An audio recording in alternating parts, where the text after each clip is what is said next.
यारी बहन वो तो जा रही है, मैं भी जाऊंगी। कौन जा रही है?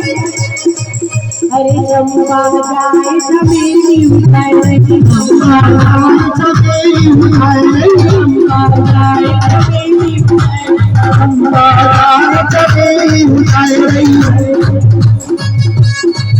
अरे कैसे बताऊं मेरे प्रिय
तो मैया की अभी पूजा बाकी रह गई है।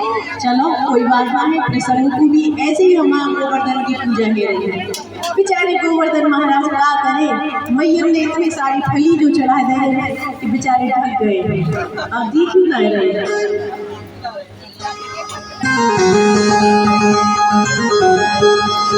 आप जब भी पूजा कीजिए, पूजा करिए, कथा पसंद आगे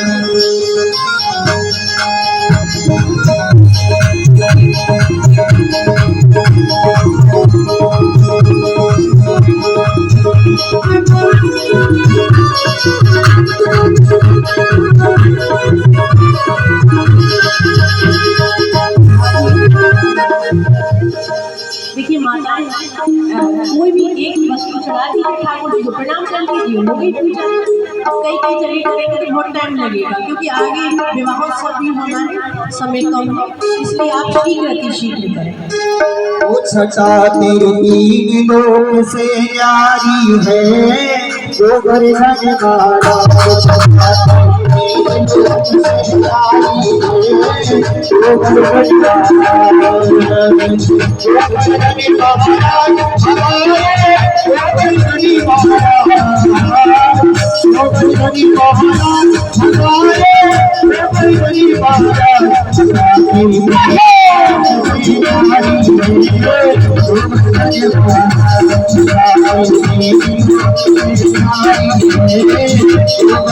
महाराज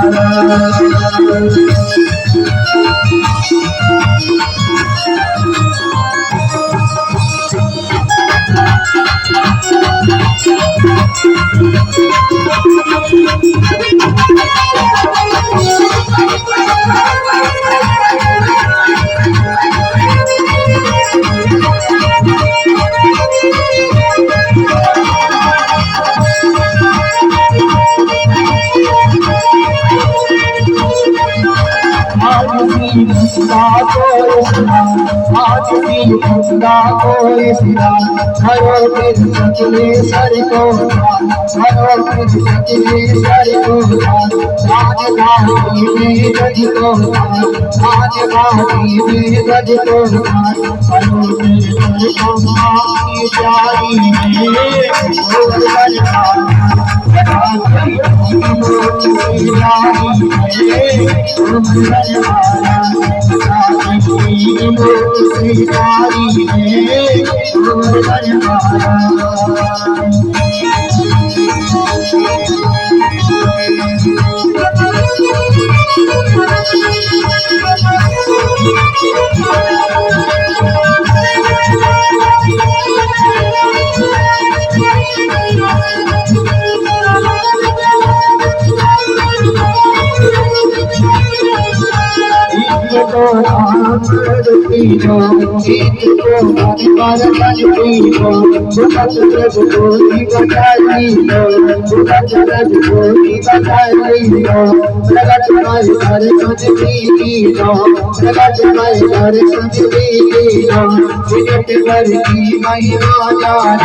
महाराज की पूछरी के लोटा की जय पूरी कटमटी पूरा की जय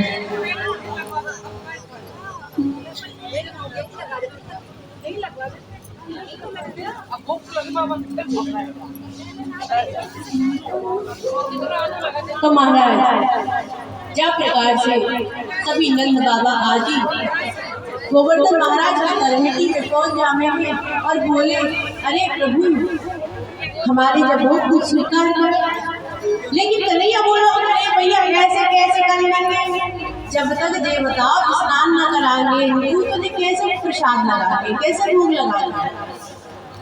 तो कन्हैया ने बोले क्या चला जल कहाँ से आ गया।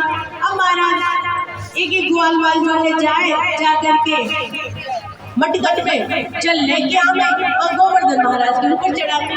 अब इतना बड़ा गोवर्धन महाराज 21 किलोमीटर के साथ में उसको गोवर्धन महाराज है। अब काले नवाब कितनों चल लेके आए। अब बोले लाला हम तो थक गए, क्या तेरे महाराज को नवावत है, स्नान कैसे कराए जाए, इतना बड़ा गोवर्धन है। तो लाला बोलो चिंता करो, मेरे गोवर्धन महाराज ने सब बात वो बताए देंगे, कैसे कहा करना है मैं वैसे ही करूँगा। तो आज मेरे प्रभु ने मन से वहाँ गंगा जी का आह्वान किया है और गंगा मैया को प्रकट किया है। तो मन से प्रकट की, इसलिए गोवर्धन महाराज में आज भी मानसी गंगा विराजमान है। बोलिए मानसी गंगा मैया जय हो।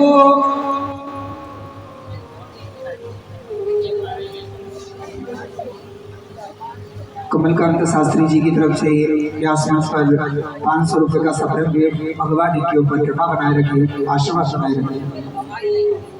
एक बार करतल ध्वनि से सभी का अभिनंदन करते हुए आप ताली भी बहुत धीमे बजाते हैं, बोलते भी बहुत धीमे हैं, पता नहीं क्या क्या पता है। जब ताली भी बजाया करो तो तेज बोला करो, तेज बजाया करो। क्यों? क्योंकि आपका जो ब्लड सर्कुलेशन है वो अच्छा रहेगा तालियां बजाने से। योगा में भी तो बजाते हो, हंसते हो वहाँ। योगा गुरु जो होते हैं टीचर वो आपको हंसाते हैं, हाँ हाँ हाँ ऐसे कहते, पर वो वास्तव में हंसी नहीं होती। वास्तव में खुश रहना है लाइफ में तो प्रसन्न रहिए, कहीं भी रहिए खुश रहिए, तो आपको कोई बीमारी कोई कुछ नहीं होगा। तो ये कथा कीर्तन भी इसलिए होते हैं कि जीव जो माया में गिरा हुआ है थोड़ा सा अलग होकर के परमात्मा के नाम आना है। तो महाराज का है मेरे गोविंद ने आज मानसी कर इस प्रकार जब गोवर्धन महाराज ने को जब स्नान कराया उनको तिलक लगाने की बारी आई तो अब सभी बोले कि लाला तेरे जब गोवर्धन नाथ को तिलक गाय को लगाओ।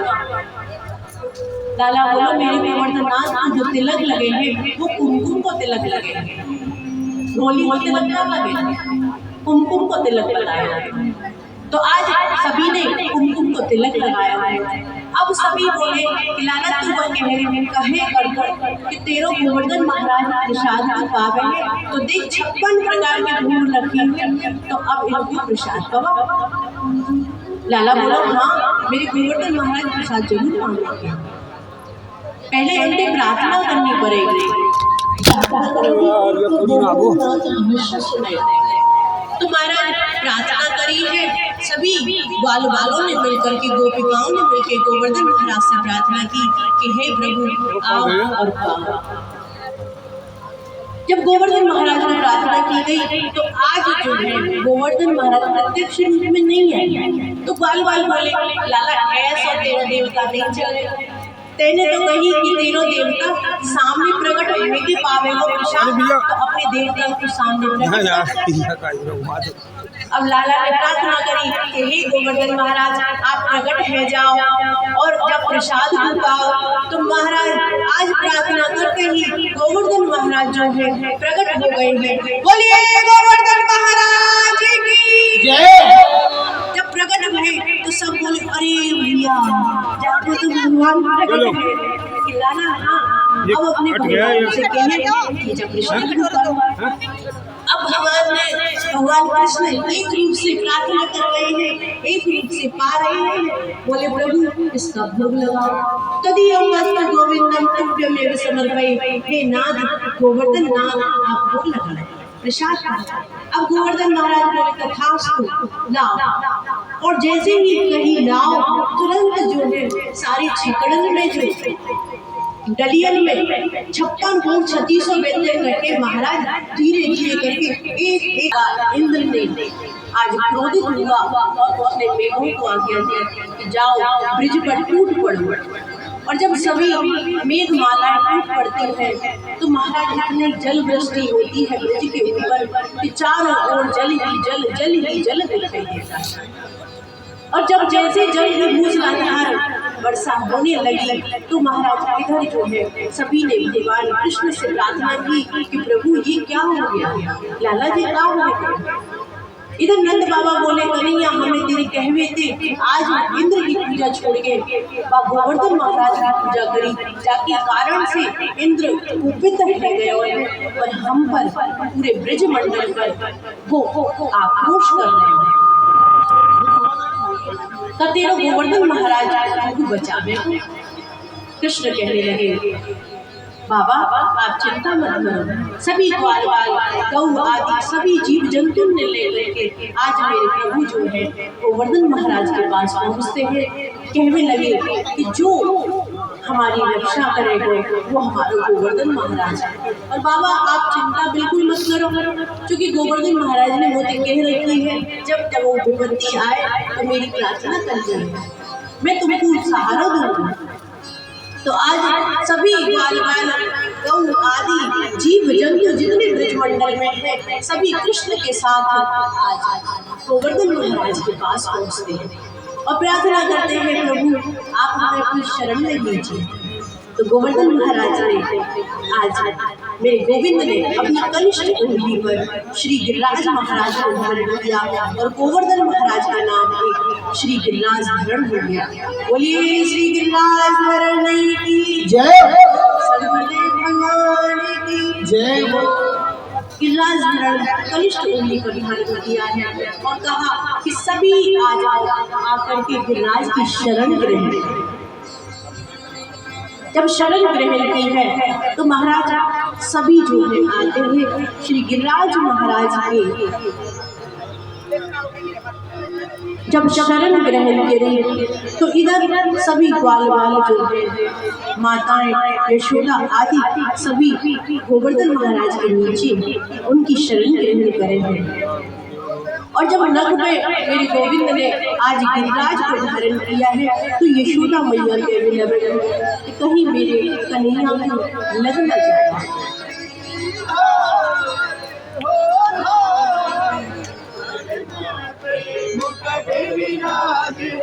नख पे गिरवर लीलो धार कन्हैया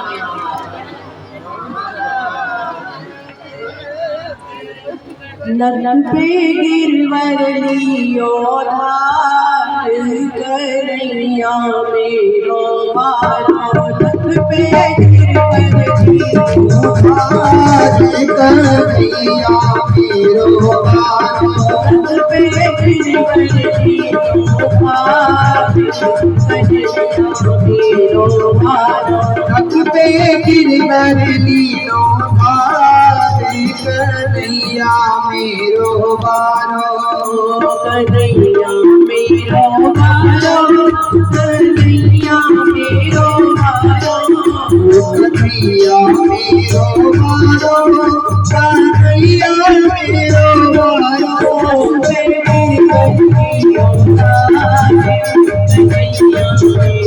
बारो। नख पे गिरवर लियो धार कन्हैया मेरो बारो।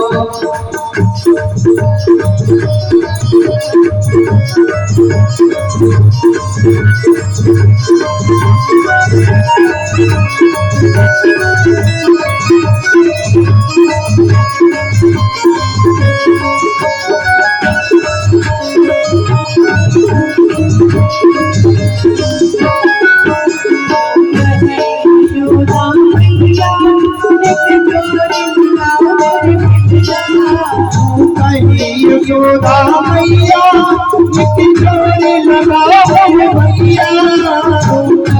यशोदा मैया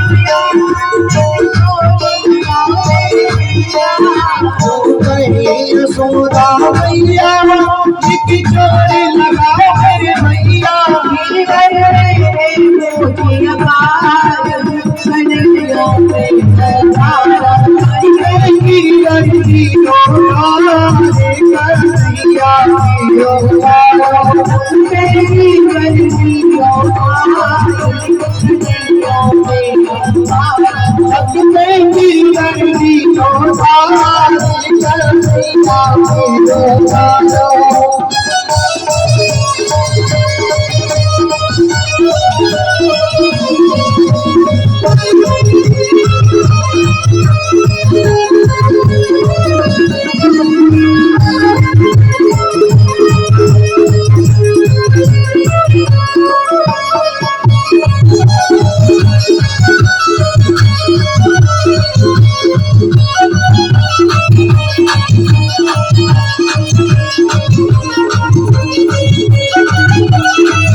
जय हो। तो इस प्रकार मेरे गोविंद ने आज कनिष्ठ उंगली पर श्री गिरिराज महाराज को धारण किया। सभी ग्वाल वाले जो है, सभी माताएं सखियां जो है, गोपियां आदि कौए आदि सभी जीव जंतु आज मेरे गोवर्धन महाराज की शरण ग्रहण करी है और उनका आश्रय लेकर के उनके नीचे सभी आ गए हैं। अब इधर इंद्र ने मेघों को आज्ञा दी तो मेघ महाराज खूब बरसते हैं। आज इतने बरसते हैं कि उन मेघमालाओं का जो जल है वो भी सूख जाता है, क्योंकि जिसकी रक्षा भगवान करता है, उसके जिस पर भगवान की कृपा होती है उसे कोई नहीं डुबा सकता। तो आज कनिष्ठ उंगली पर धारण किया। जसोदा मैया बोली, अरे बहनाओ, अरे सखियो, मेरो लाला छोटो सा है, कहूँ ऐसे ना हो। 7 दिना है गए, 7 दिना दिन और रात मेरो गोविंद जो है, मेरो लाला जो है, कनिष्ठ उंगली पे गिरिराज का धारण किए हैं। अब सभी ग्वाल वाल बोले, लाला तू 7 दिना है और 7 दिना तक तेने अपने हाथ पर जब गोवर्धन का धारण करो है, लाला तेरा हाथ टूट गयो हो तो ऐसा कर भैया, तू अपने हाथ को थोड़ा सा हटाए ले, कछु सहताए ले। जब ऐसे कही तो कन्हैया बोलो, हाँ भैया हाथ तो टूट गयो है। कि अच्छा ऐसा कर लाला, तू अपने हाथ को उठा, हम देखेगा गोवर्धन महाराज। अब कन्हैया खड़ा है, मुस्कुरा रहा है। मैया समझ रही है मेरे लाला की नरम कलैया में कहीं मुरत न जाए रही भैया। अरे बाल वालों ने कहा तो कुछ शर्म ना आवे कि 7 वर्ष की अवस्था में मेरे लाला ने गिरराज धारण कर रखो है, तो ने कहा सहारा तुम ना लगा सको। बाल बाल बोले मैया हम तो कह रहे हैं तेरे लाला थे, लाला तू हटा उमरिया हटा हटा जल्दी हटा। अब लाला बोलो हटाऊं? हाँ हटा। कि भैया कैसे समारोह तुम गिरराज को? देख लाला हमने अपने हाथों में वो मजबूत लट्ठ रख रखे हैं।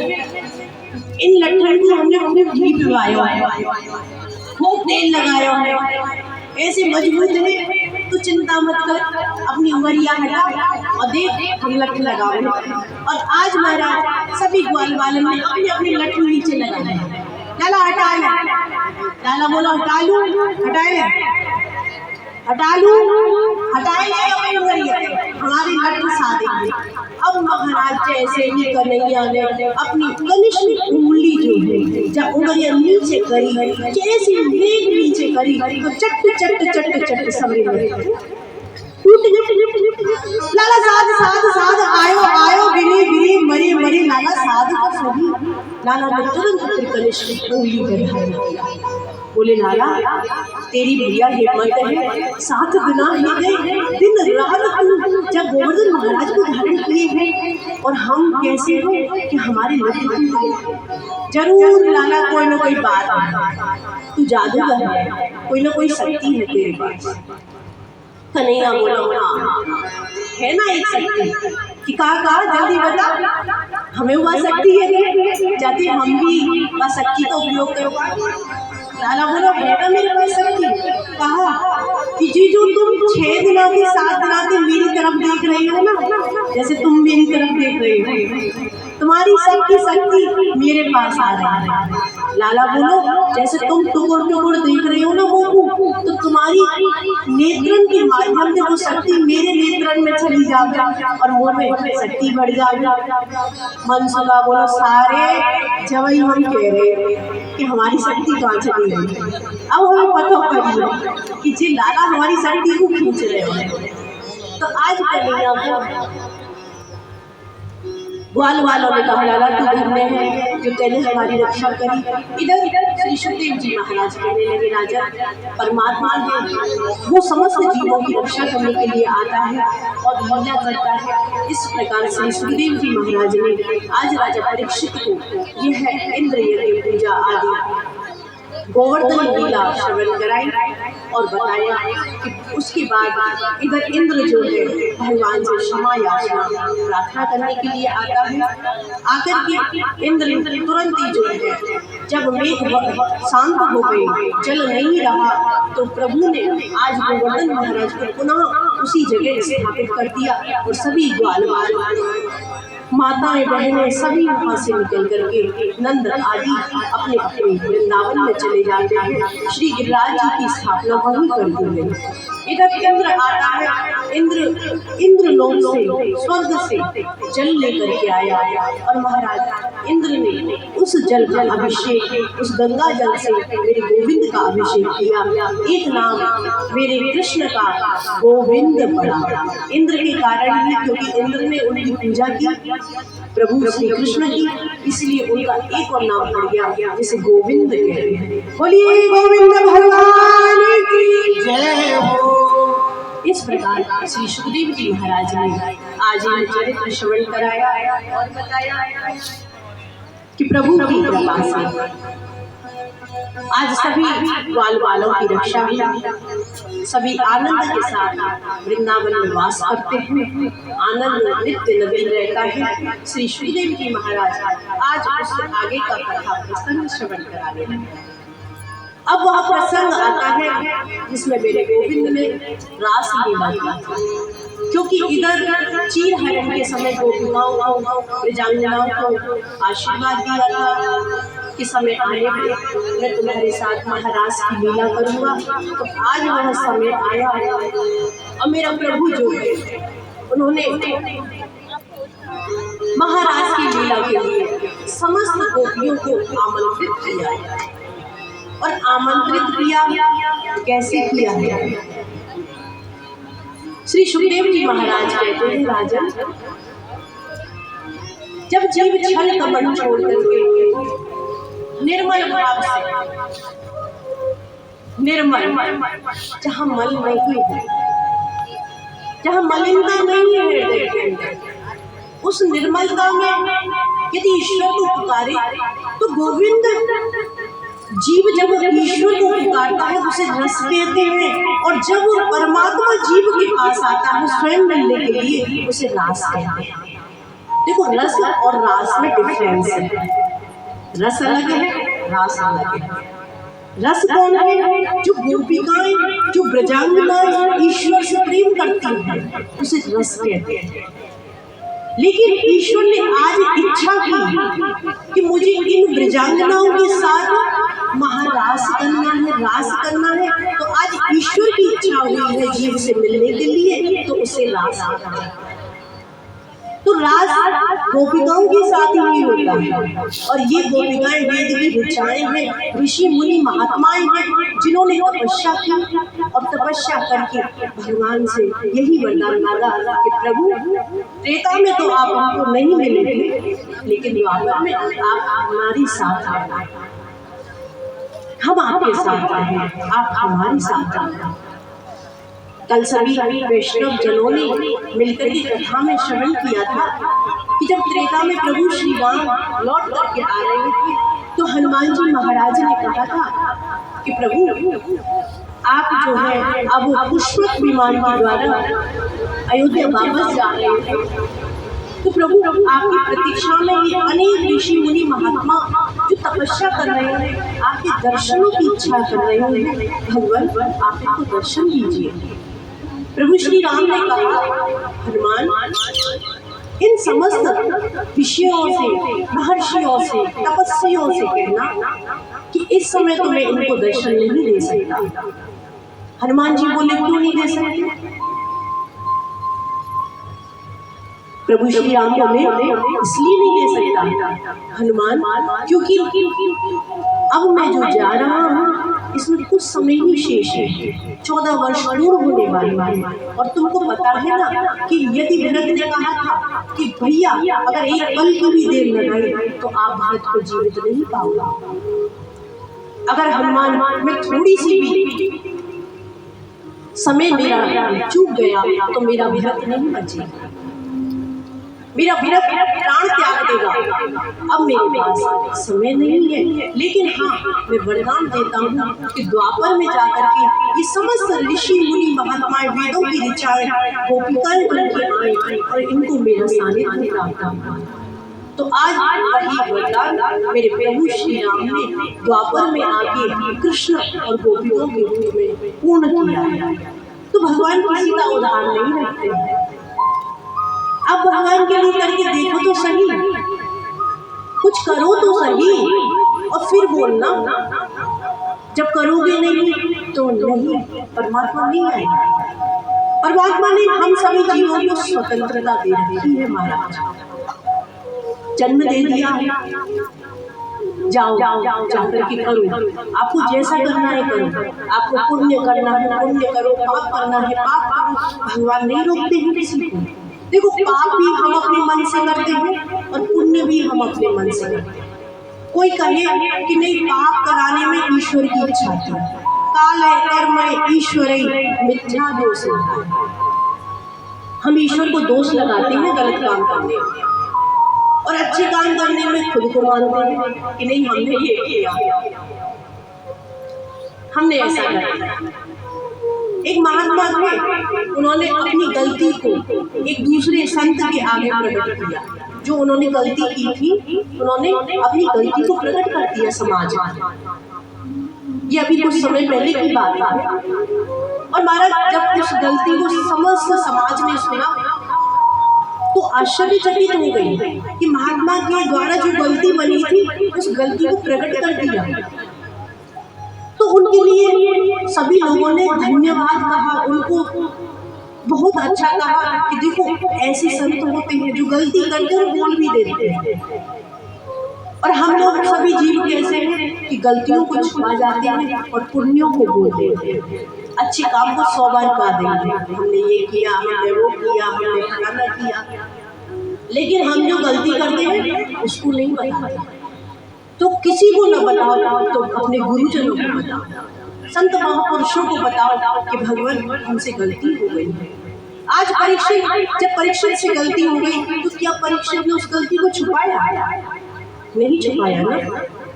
अपने घर आए, गलती का आभास हुआ कि मैंने संत का अपमान किया, श्राप मिला, और परीक्षित जी आज निर्दोष होकर के कोई ऐसा नहीं कहते कि नहीं मैं अपनी गलती को छिपा करके, उन्होंने जो गलत किया था बोल दिया समाज में कि प्रभु मुझसे ये गलती बनी है कि मैंने संत का अपमान कर दिया, मरा हुआ सर्प संत के गले में डाल दिया। तो आज उसके निवारण के लिए मेरे प्रभु ने किसी न किसी को भेज दिया। तो ऐसे ही जब गलती हो जाए तो किसी से न बोल पाओ तो ईश्वर से बोलो, भगवान से बोलो, क्षमा प्रार्थना करो कि प्रभु हमसे ये गलती हो गई। गलतियों के लिए प्रायश्चित है। देखो गलती वो होती है जो एक बार करके दोबारा न की जाए। हर जीव से होती है, हमसे गलती होती है, आपसे गलती होती है, सबसे होती है। क्या हमसे नहीं होती? हमसे भी होती है।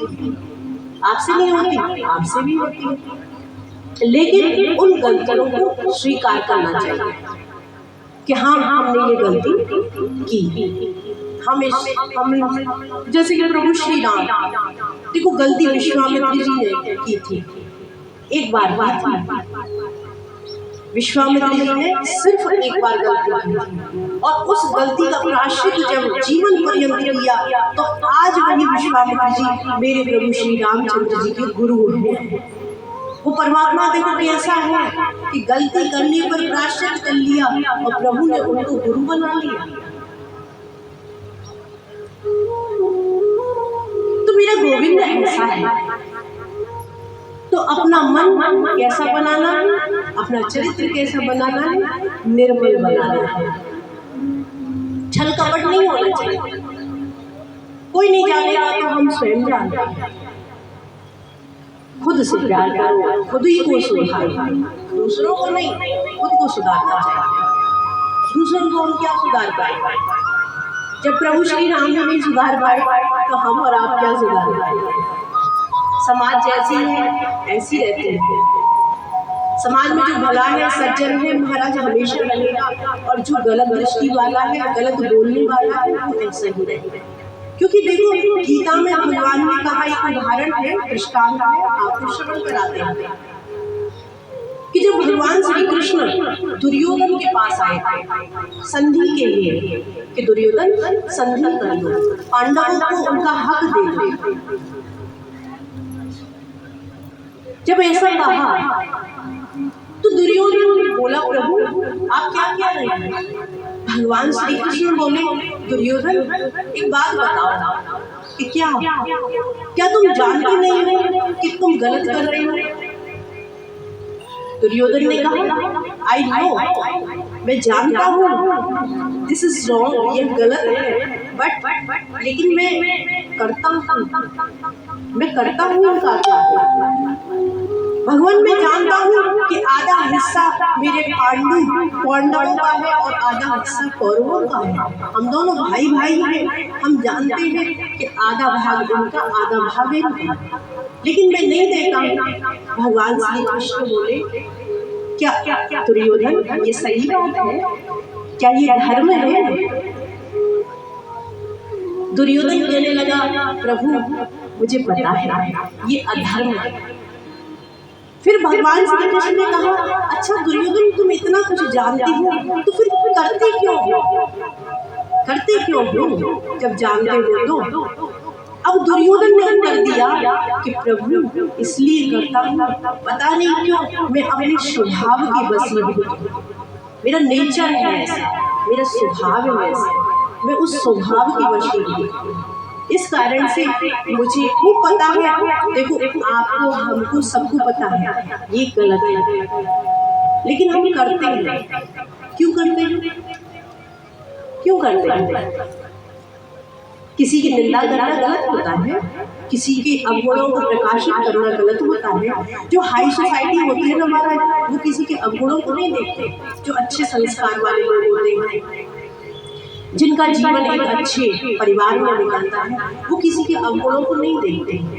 वो ये इग्नोर कर देते हैं कि हमें नहीं देखना है, हमें खुद को लव योरसेल्फ, अपने को प्यार करना है, किसी को नहीं करना। What is real love? Question है, व्हाट इज रियल लव? वास्तविक प्रेम क्या है? The symbol of love, what is symbol of love? मतलब प्रेम का स्तंभ क्या है, आधार क्या है? सैक्रिफाइस, त्याग करना। Somebody said to Rose, what is the symbol of love? Answer, somebody said Rose, क्या प्रेम का मतलब फूल है जो हम देते हैं? नहीं ना। Somebody said to hug, somebody said to kiss, somebody said to selfish, ये कुछ नहीं है love. The real love, the symbol of love is sacrifice. जो सैक्रिफाइस है, जो त्याग करना है, वो रियल लव होता है। जिसमें त्याग होता है वो वास्तव में प्रेम होता है। प्रेम में जैसे राधा कृष्ण का प्रेम था, कैसा था? त्याग था। वहाँ ये नहीं था जो आजकल का प्रेम चलता है, I miss you, I hate you, ऐसा कुछ नहीं होता। जो रियल लव होता है ना, वो सैक्रिफाइस वाला होता है। तो इस प्रकार मन जो होता है वो निर्मल होना चाहिए, और उसमें छल होगा तो परमात्मा नहीं मिलेगा। भगवान भी रामचरितमानस में कहते हैं, तो इधर दुर्योधन ने भी कहा, प्रभु करूं क्या, करूं क्या? मेरा स्वभाव है, मैं स्वभाव को परिवर्तित नहीं कर सकता। स्वभाव तो महाराज जब परिवर्तन होगा, जब हम ये शरीर है ना, इसका विनाश हो जाएगा। जब ये मर जाएगा शरीर, देह चली जाएगी, तब ये स्वभाव बदलेगा। तभी तो एक आम भाषा में बोलते हैं, बर्तन थोड़े हैं तो बदलना हो। जिसका नेचर जैसा है उसको ऐसे ही एक्सेप्ट करो, स्वीकार करो। क्योंकि कौन अकाल सुख दुख करता था, निज कृत कर्म भोग समझता। आपको, हमको, सभी को वही भोगना है जो हमारे प्रारब्ध में है, हमारे कर्मों में है। या कोई किसी को सुख दुख देने वाला नहीं है। आप कहो हम आपको सुख दें, नहीं, हम नहीं दे सकते। हम कहें कि आप हमें सुख देंगे, नहीं दे सकते। आप में इतनी पावर नहीं है, हमें इतनी पावर नहीं है कि हम आपके सुख दुख को बदल दें, नहीं बदल सकते। क्यों? क्योंकि भगवान का यह विधान जो लिख चुका, वह माता ने लिख दिए छठी रात के अंक, तिल भरे न राई घटे रे जीव ने संग। जो लिख गया वो लिख गया आपके भाग्य में, आपको भोगना है, अवश्य भोगना है। हाँ, उसके लिए समाधान यही है कि अत्यधिक नाम जप करो, जितना हो सके। देखो समाधान होता है हर चीज का, जितना हो सके। दुख है ये भी आएंगे, सुख है ये भी आएंगे, दिन रात की तरह ये जरूर आएंगे। क्या संतों के जीवन में दुख नहीं आते, सुख नहीं आते? इतने तो दुख आपके जीवन में किसी के में भी नहीं आते। शिव गदीच हरिचंद नरेसा सही धर्म कोटि कलेश। उन्होंने देखो कितना कितना कुछ सहन किया, मीरा बाई ने कितना कुछ सहन किया था। सबने अपशब्द बोला, परिवार ने निकाल दिया, ससुराल वालों ने निकाल दिया।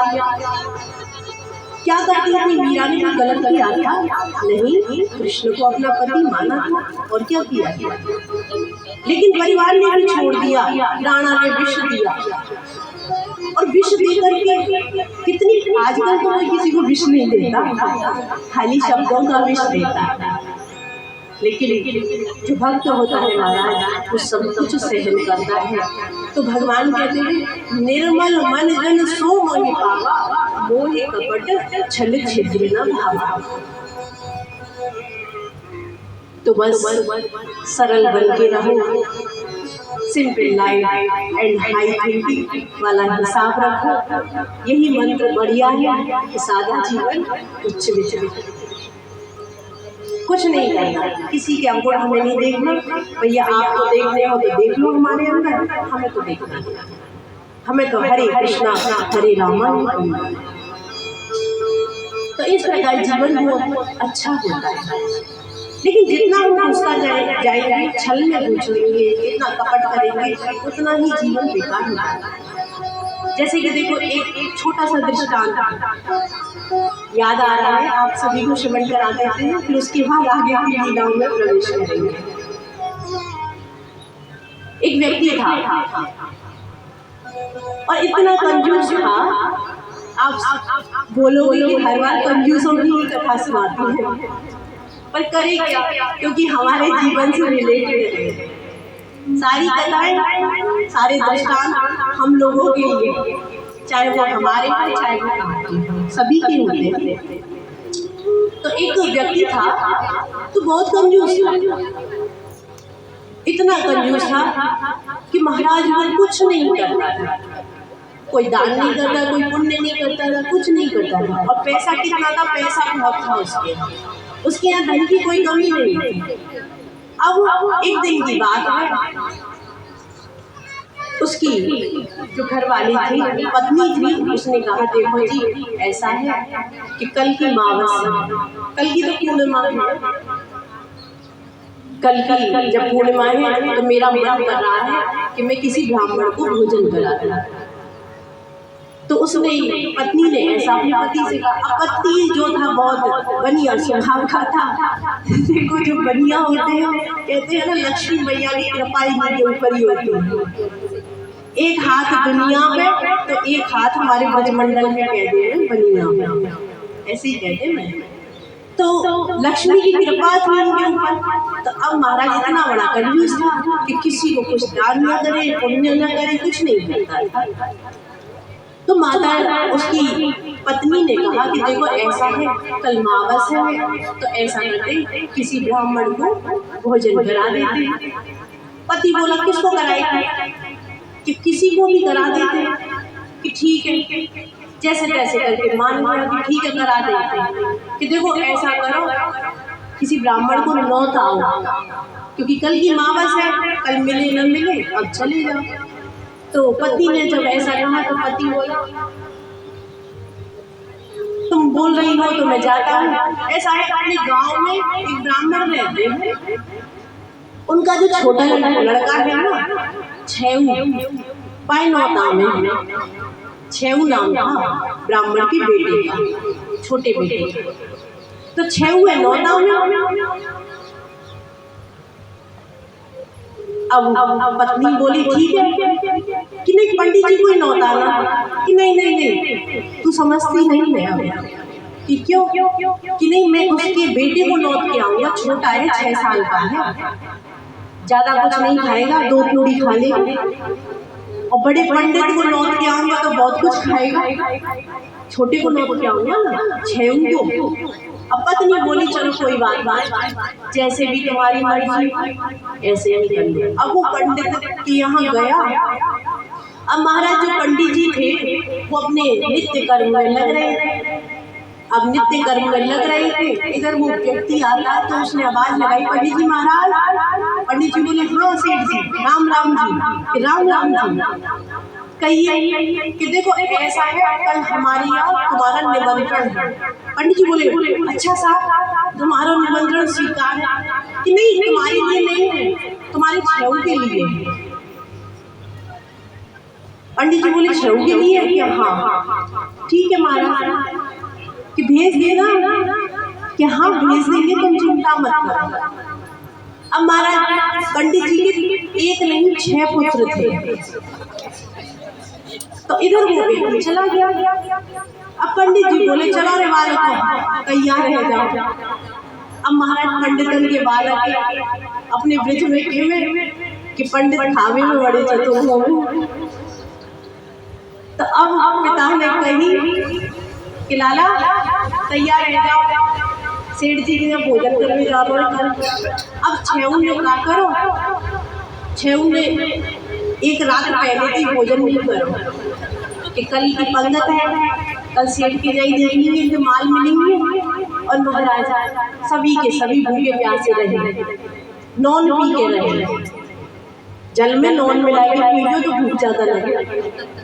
तो छेऊ के छेऊ महाराज पंडितन के बालक अब सुबह को इंतजार करे। जब सुबह भई तो इतऊ जो सेठानी होती, सेठानी ने क्या किया कि सारे आइटम बनाए। छेऊ आएगा पिला देंगे। अब उसने अपने पूरे परिवार के लिए भी बना लिया, सेठ जी के लिए भी बना लिया, अपने बच्चों के लिए भी बना लिया, सब कुछ बना लिया। बोली अब सेठ जी बोले थे ज्यादा मत बनाना, परिवार में 6 कैंडिडेट इधर है, साथ में वो छेऊ आ जाएगा, तू हो जाएगी, 7-8 लड़कियों का प्रसाद बनाना, ज्यादा मत बनाना क्योंकि लोभी है। अब औरत बोली ठीक है, मैंने उतना ही बनाया। अब इधर क्या हुआ, जब सुबह हुआ प्रातःकाल 9 बज गए तो सब के सब अब तो पंडित जी के छेऊ के छेऊ छोड़ा और सेठ जी के आ गए। सेठ जी बोले छेऊ कौन, तो सभी बोले छेऊ है तो छेऊ के छह आ तो गए। अब छेऊ जो था छोटा वाला, पंडित सेठ जी बोले मैंने तो इसको बुलाया था। अब छेऊ ने क्या किया, क्योंकि पंडितों के बालक ने कुछ सुनी समझी नहीं, सेठ गए उसके घर में घुसते और अपने आप आसन लिए और बैठ के बोले लाओ सेठ जी प्रसाद को। छेऊ के छेऊ बैठ के लाई। अब महाराज छेऊ के छेऊ बैठ गए। अब सेठ कैसे उठाए, अब ऐसे नहीं उठा सकता। अब मन ही मन कुछ कि मैंने तो बुलाया था छोटे वाले बेटे को, छेऊ को, और छेऊ के छेऊ भाई आ गया। अब बैठ गए। अब बोले सेठानी देख परोस दो, कोई बात खाने दे पीने दे। अब सेठानी लाए परोसे और भैया एक रात के भूखे वैसे। तो महाराज धीरे धीरे करके वो छेऊ के छेऊ बालकों ने सब कुछ सिलटा दिया, सब कुछ फाइनल कर दिया। अब कुछ नहीं रहा रसोई में। अब सेठ जी गए रसोई में देखते हुए कि कुछ बचा है, देखा तो वहाँ कुछ नहीं बचा। अब छेऊ बैठे हैं लाइन से। अब सेठ जी बोले भोजन हो गया हो तो महाराज पधारो यहाँ से। अब छेऊ बोले महाराज हाँ पधार लेंगे। कि एक बात बताओ, तुम इतने भूखे थे, तुम्हें हया नहीं आई? तुमने सारा कुछ भोजन समाप्त कर दिया, तुम्हें बिल्कुल हया नहीं आई? तो छेऊ बालक बोले महाराज ऐसा करो, हया को परोसा मान दो, क्योंकि हया तो हमारी बहन को नाम है, अभी तो वो रह गई है। तो महाराज सेठ जी बोले भैया जाओ ना। तो वो तो कह रहे थे कि हया नहीं आई, शर्म नहीं आई। वो बोले कि हमारी हया तो हमारी बहन है, उसका भी भरोसा बात। तो कहने का अभिप्राय यही है इन कथाओं का, इन दृष्टांतों का, कि जीवन में यदि कुछ किसी के लिए करो तो दिल खोलकर करो, जैसा अपने लिए करते हो वैसा उसके लिए भी करो, अन्यथा कुछ मत करो। अपने खुद को ही संभालो, ज्यादा दुनियादारी में हाथ पाओ मत फंसाओ, क्योंकि छल होता है ना, जो हम खुद खाते हैं ऐसा ही दूसरों को खिलाओ। ऐसा नहीं कि दान के लिए अच्छे वाले सेब तो छोड़ दिए कि कथा में चलना है, 200 रुपए किलो आ रहे हैं उनको नहीं लेंगे, 100 रुपए किलो वाले नहीं। जो अच्छी से अच्छी वस्तु हो भगवान के लिए या किसी गरीब के लिए वो समर्पित करो। ऐसा नहीं होता कि अपने खाने के लिए तो अच्छा रखो, दूसरों को गलत खिलाओ। भगवान देखते हैं, महाराज सब देखते हैं। इसलिए इन कथाओं का लीलाओं का बस यही है कि बस परमात्मा के लिए निर्मल बन के इन कथाओं में प्रवेश करते हैं। बोलिए श्री वृंदावन बिहारी लाल की। तो आइए प्रभु की कथाओं में प्रवेश करते हुए श्री हनुमान जी महाराज को वंदन करते हैं। उसके बाद ठाकुर जी की कथा में उनके विवाह उत्सव में आप और हम सभी मिलकर के आनंद लेंगे,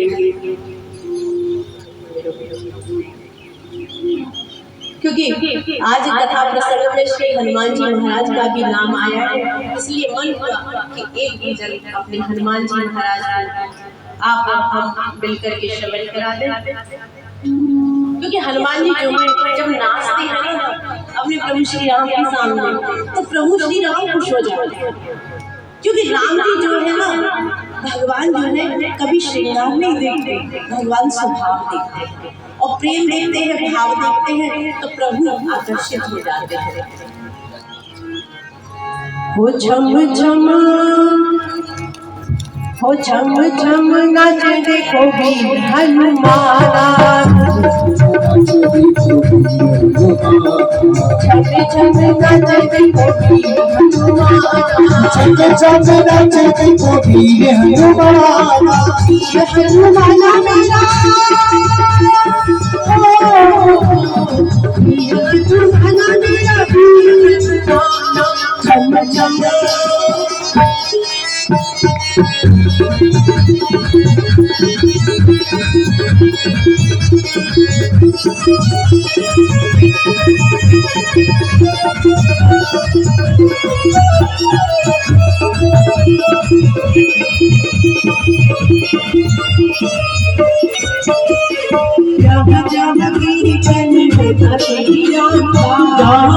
कीर्तन होता श्री राम का, जहाँ कीर्तन होता श्री राम का, होता श्री राम का, होता श्री राम का।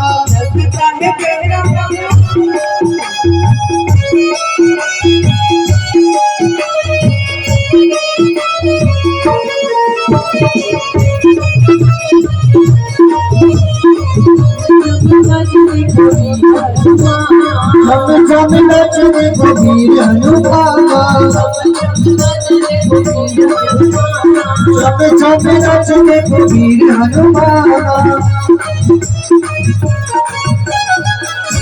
बोलिए श्री हनुमान जी महाराज की, सब संतों की जय हो। इस प्रकार से सुखदेव जी महाराज ने राजा परीक्षित को कथा श्रवण कराई, प्रभु की रासलीला का वर्णन किया कि मेरे गोविंद ने वेणु गीत मुरली बजाई है, बांसुरी का नाद किया, और जब बांसुरी का नाद किया तो समस्त गोपिकाओं ने उस नाद को श्रवण किया।